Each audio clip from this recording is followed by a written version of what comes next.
আসসালামু আলাইকুম ওরহমতুল্লাহ। সোহাগ বাই টেক চ্যানেলের পক্ষ থেকে আপনাদেরকে স্বাগতম। তো আমরা আজকে আপনাদেরকে দেখাবো কিভাবে একজাস্ট টাচ কেটে আলাদা করতে হয়। তো পুরো ভিডিওটা আপনারা আমাদের সাথেই থাকবেন।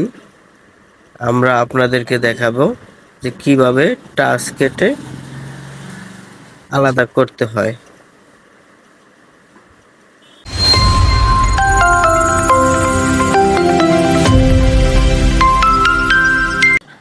তো বন্ধুরা, ইন্টুর পরে আমরা আবারও চলে আসলাম মূল ভিডিওতে। যে টাচ কাটার জন্য যে রগ আছে রগ নেবেন, নিয়ে এই যে দেখেন আমি যেভাবে টাচটা আলাদা করতেছি ঠিক এইভাবেই টাচটা কেটে নেবেন। দেখেন খুব সূক্ষ্মভাবে আমার টাচটা কাটা পড়াই শেষ। এই যে দেখেন আমার টাচটা কাটা শেষ। এই যে ডিসপ্লে থেকে টাচটা একেবারেই আলাদা হয়ে গেছে। দেখেন এই যে দেখেন ডিসপ্লে থেকে টাচটা আলাদা হয়ে গেছে। যদিও ডিসপ্লের উপরে কিছু গাম থাকে অনেক সময়, ওইটাকে পরিষ্কার করে নেবেন। এই যে আমার ডিসপ্লের উপরে হালকা গাম আছে, আমরা এই গামটাকে থিনার দিয়ে পরিষ্কার করে নিব অথবা হালকা হিট দিয়ে পরিষ্কার করে নিব। তো বন্ধুরা, দেখলেন তো কিভাবে টাচ কাটে।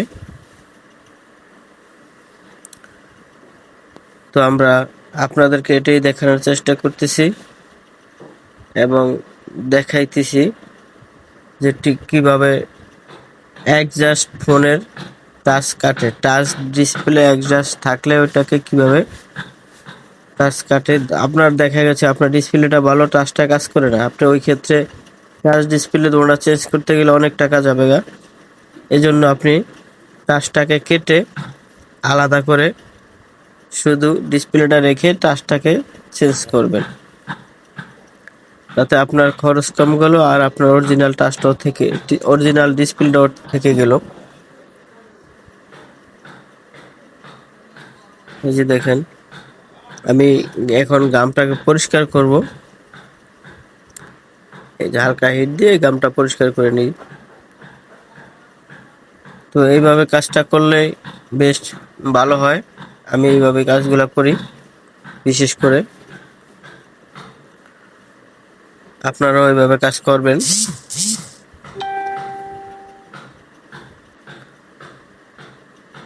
তো আমার মূল উদ্দেশ্য ছিল আজকে কাজটা আপনাদের সাথে শেয়ার করা, এই জন্য আজকে ভিডিওটা করা।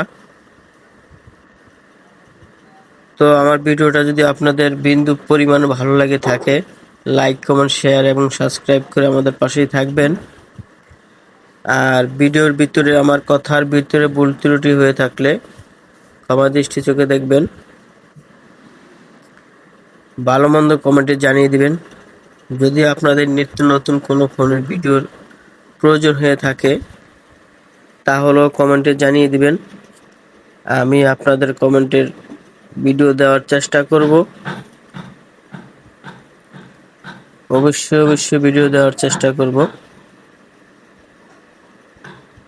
তো বন্ধুরা, আমাদের ভিডিওটা এই পর্যন্তই, আর বড় না করে শেষ করলাম।